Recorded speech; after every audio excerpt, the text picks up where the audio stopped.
So I was on a call recently with somebody and he asked me a really good question that I thought would make for a really good video here with you guys.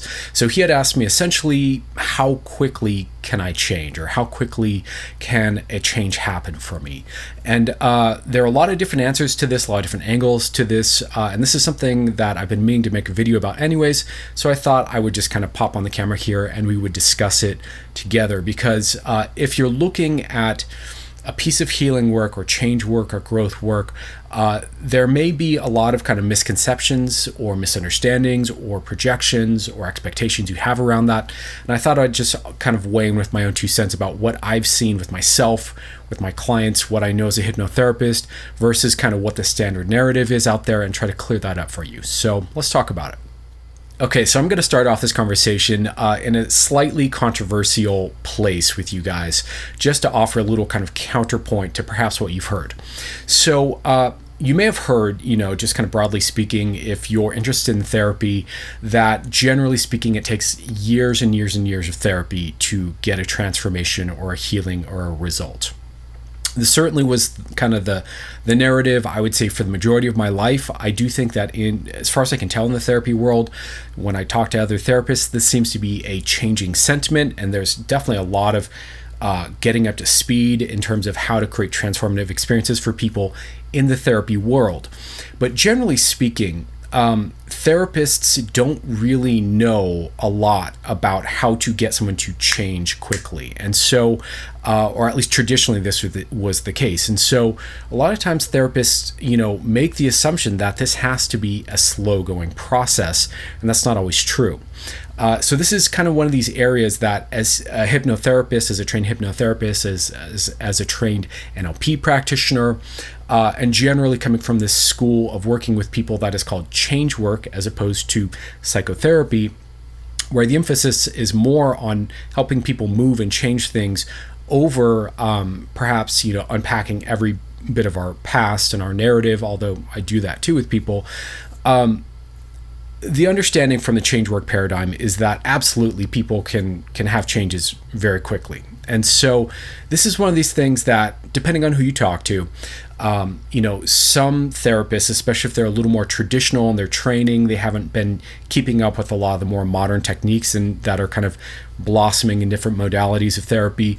A lot of them will tend to have this kind of old school mindset that, it takes years, it's a lot of regular contact, a lot of regular work. And sometimes that's true. I'm not going to say that's never true. But a lot of times you find a lot of these, kind of generic psychologists that are actually kind of out of touch with how quickly people can actually change. So I know that might be a little controversial to say. I'm not trying to start a big beef with a bunch of therapists. I talk to therapists all the time. I refer out to therapists all the time. I have a lot of respect for therapists and psychiatrists when they're doing their jobs properly. I'm going to caveat that because there are definitely some out there who aren't. But yeah, you should know that it is absolutely possible to have a change happen and not have it have to take years. So let's start with that. Then let's kind of expand the point from there.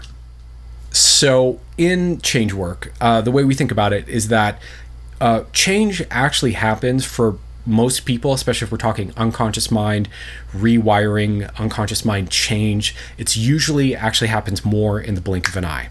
And a lot of the work and a lot of the time it takes to get someone to change is more about creating a comfortable setup to getting someone to that place. And then, helping support someone on the other side of that, of kind of integrating that, helping that kind of really land in the nervous system, helping them kind of play that through in terms of what that means for implications and how it feels to be changed. Because a sudden change in the nervous system can be surprising, and sometimes that can be a little jarring and uncomfortable. Sometimes that can be, ecstatic and even, being kind of, we can end up a little kind of elated and ungrounded about the change that we've just experienced.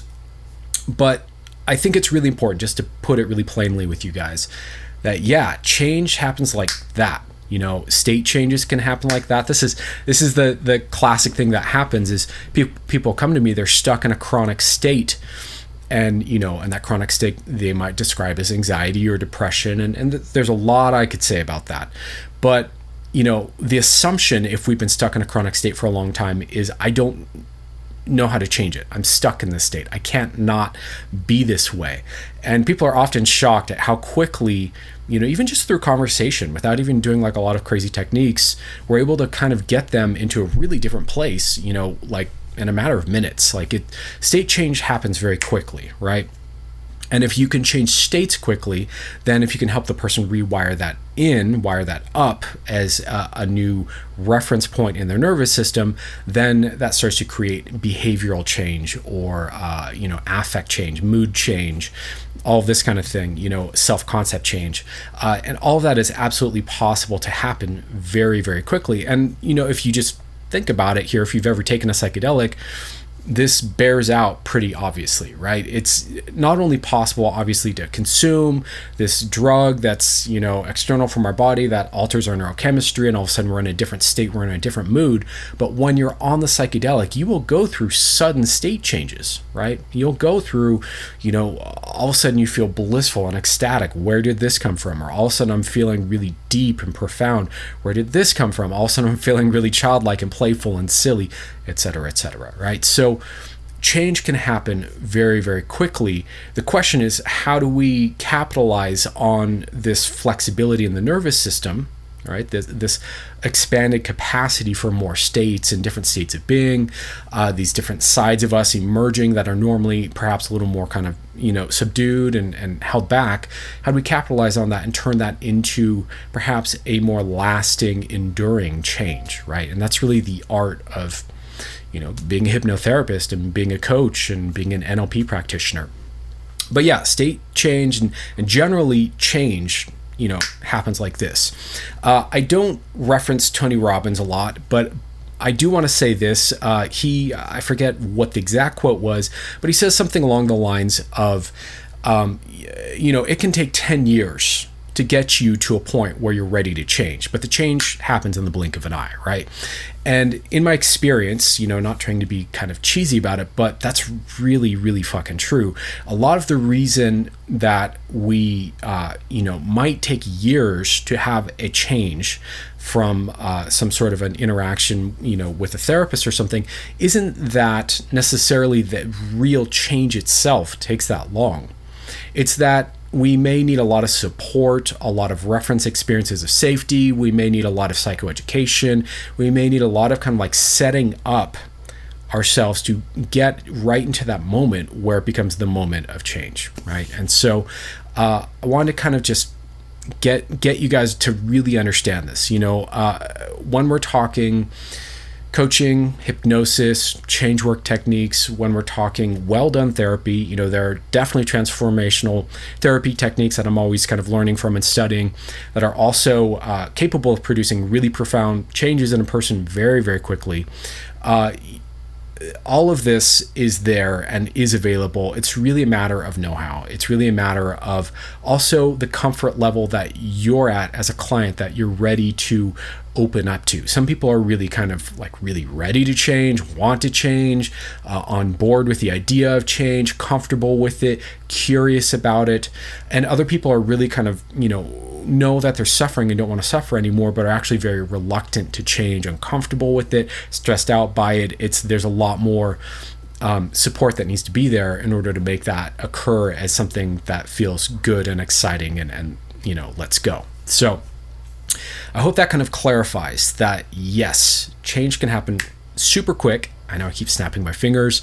And at the same time, it doesn't always happen that way for everyone. So I want to just speak a little bit to, the other side of the coin, when change is slow. So let's talk about that. Okay, so the other side of the coin here is that sometimes a change can just be too much too fast, and it can just be overwhelming and overstimulating, even if it's a positive change, right? Even if it's something where we're kind of getting our wishes fulfilled and everything we ever wanted is happening to us. If we are not really ready to open up to that and welcome that and align with that and find our own sense of safety with that, oddly enough, a positive change, just because it's outside of our normal pattern, can also trigger feelings of distrust and unsafety and discomfort and what have you, right? And so the other side of the coin here of that change can literally happen like in the blink of an eye, like so fast. The other side of the coin from that is that a lot of times people, need to go at the pace that's right for them, that's comfortable for them. And there's nothing wrong with that. That's totally okay. If you need slow, supportive, safe, comfortable change, that's often the more appropriate route, especially if we're doing really deep work, like we're doing trauma work or something like that. You want to go slow enough that it feels safe, right? You want to go slow enough that you can comfortably align with the change and choose the change and feel good about the change rather than it feeling like this sudden jarring shift in your nervous system. And that's often, I think, where therapy and therapists really shine, is that they're really good at, building a long, slow, supportive relationship with you, being a consistent presence in your life over time that helps you to have this sense of, object constancy, someone in my life who's like a rock, who's safe, who's comfortable.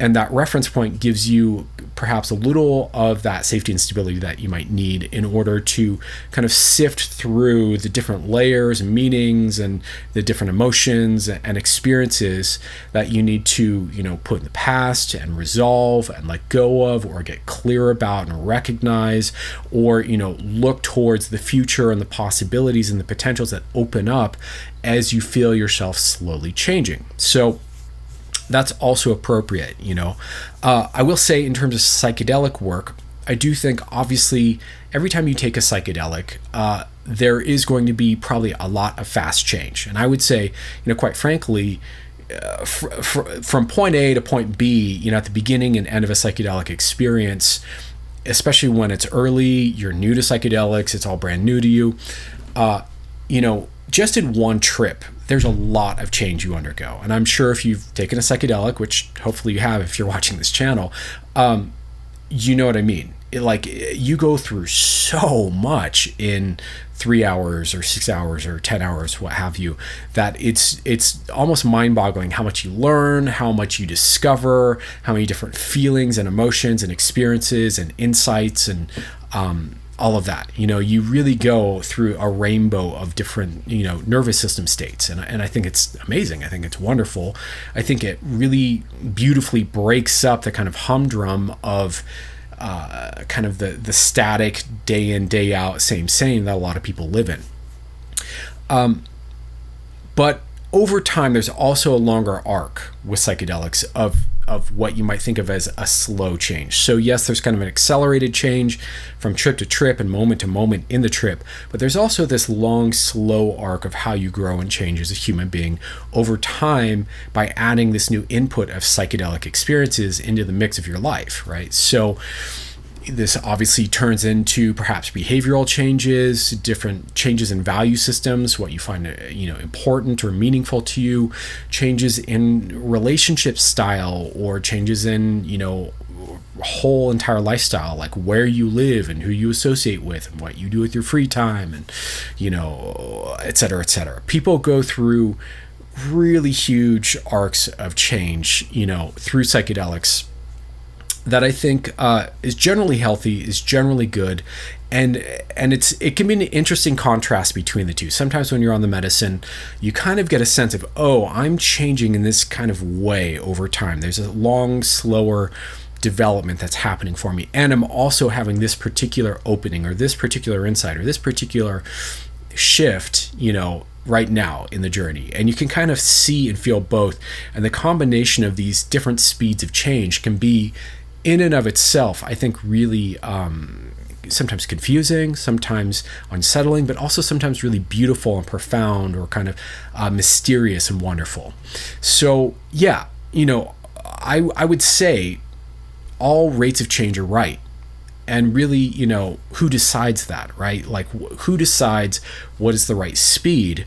And this is kind of, I guess, the last point I really want to talk about here in this video, is that really the right rate of change for you is the rate of change that your nervous system wants to move at, right? And so as a coach, when I'm working with people, this is what I'm always tracking for, is what is this person's nervous system telling me? You know, is it ready to, you know, shake off the past and let it go and let's go? Or is it more like this person there's a lot of fear, there's a lot of anxiety around this, it needs a lot of support, it needs to feel safer and slower and grounded, right? And so I'm always trying to pay attention to how can I show up and meet the person where they're at and not slow them down if they're really ready to transform, but also not push them into transforming in an uncomfortable way, right? One of my little catchphrases is you can't, you know, rush a flower to bloom. And I really think we need to relate to ourselves this way, where it's like I unfold at the rate that I unfold. And it's not my conscious mind's decision. It's not my logical, rational, it's not my desire-based part of me that wants the best for my life at a certain age. It's not that part of mine's decision either. It's the deeper self-healing, you know, deeper core part of me that knows what it's doing here. It's that part of mine's decision to open at the rate that's right for the whole of me, right? And so I think we really need to trust this. I think we need to align with this and allow this, you know, and in a lot of ways, you know, both for you as a client working on your own path of wanting to heal and change, and for me as a coach and as a, you know, as a supporter of this process, we both want to be kind of tuning in to that part of you and supporting that together and patiently being attuned and working with your life rhythm to allow you to change at the rate that's right, that feels flowing and open and correct. And I think when we really hit that relationship in just the right way and we align with it just perfectly, there's a smoothness, there's an easiness to change that makes it so much more awesome. It makes it so much more rewarding when there's not a lot of stress around it, not a lot of grief around it, or shame around it, or overwhelm, or terror, or struggle, you know. But it's just this fluid, graceful process, which it really can be. So we're going to wrap there with this video. Hopefully this makes sense. Hopefully this is useful to you. If it is, please do me a favor, leave a comment down below. Interact, share the video with someone. If you're new to my channel and you like this kind of content, do consider subscribing. I do value having people here for the conversation. And if this opened up a thought or an insight for you, I'd love to hear what it is. So thank you for watching. I really appreciate you all. And I have more videos for you on the way shortly. Take care.